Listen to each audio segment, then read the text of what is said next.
And she had to live with us for 12 years.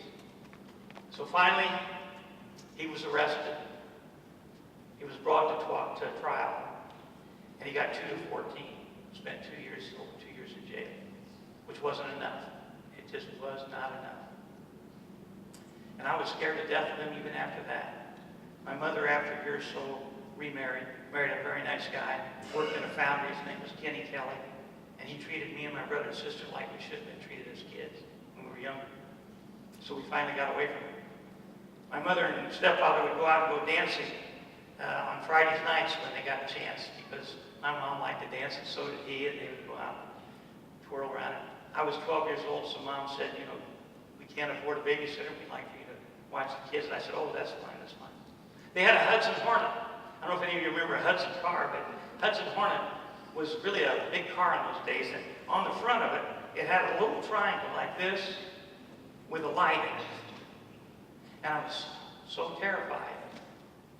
I would sit in the window for hours watching for that triangle to come down the street before I go to bed. I was scared to death that this guy was going to come get me. He did try to come one time, and I ran him off with a shotgun. It wasn't loaded. I'm not so sure what I would have done if it had been. And my life would have been different if it had been, and I shot him. But he was afraid of the law. So finally, years later, after I went to school, I went to I ran for office in the Indiana General Assembly, and I was elected. And I was in the House of Representatives, and he called me while I was on the floor of the House. And I answered the phone. He says, Danny, I want you to come to my mother's funeral. It's tomorrow. And I said, I can't do that. He says, well, I really want you to be there. I said, I cannot do that. He said, you better be there. And the proudest moment of my life was when I said to him, buddy, I'm not 12 years old anymore. And if you mess with me or Mom or the kids, my sister and brother, I'm going to make sure you're put away for longer than you went before. I know the police chief, I know the prosecutor, and I mean it. If I see your face around our family, you're going to jail. I know everything you've ever done, and I'll tell it. There was dead silence on the other end of the phone. And finally he said, okay, I understand. And I never heard from him again. The only thing he was afraid of was the law. He wasn't afraid of other men. He was so big. He wasn't afraid of anything except the law. The law. And that's why I hope you'll carry this message out tonight, that everybody is responsible for domestic violence. Not just the woman who's taken it, not just the kids who witness it, not just the people who watch the kid get beaten half to death in a store. And you've seen somebody slap some kid real hard in a store and nobody says anything. You don't have to get into a fight. You just have to let him know you're watching. Say, you know, you really shouldn't be doing that. The police might be called. That's what they're afraid of. So, anyhow, like I said, it's all of our problems. If you hear a woman screaming in the night, you don't even have to turn on the lights. Just call the police. Dial 911 and say there's a woman next door screaming like the dickens. You really want to get over there. They'll take care of it. They'll go. And the violence will stop, at least for that moment.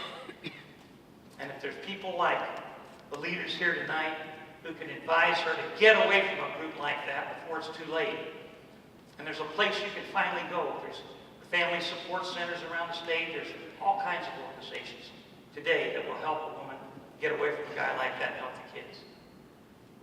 So it's really all of our responsibility. And I hope all of you will really take this to heart and tell everybody in Marion and Grant County, and anybody else you know, that it's extremely important that every single person take it upon themselves to try to protect their fellow men and women who are suffering from domestic violence, and especially the kids. So many kids grow up and become just like their father. So many kids grow up beating on their parents because they were beaten as a child, and when they got older, they did the same thing. And so if there's any way to get a child out of that kind of environment, any way to get a woman away from a guy like that, then we should do it. And that's why we should all remember to go and tell the law enforcement and get them out there to stop it. I was very lucky. I had a stepfather, worked in a foundry, only went to the 8th grade, but he was a wonderful guy. And because of my mom standing up for me and my brother and sister when I was a kid, we got away from it. And I was able to get an education. I was able to do things in my life that I couldn't have done otherwise.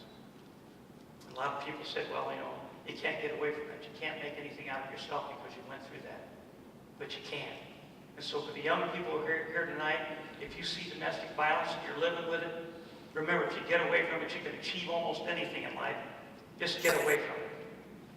Get the law, prosecutor, the people around the neighborhood to let it be known what's going on. And then you get out and you can make something out of yourself. There's no question in my mind about it. One of the reasons why I was able to succeed a little bit in my life was because of my grandmother and my mom.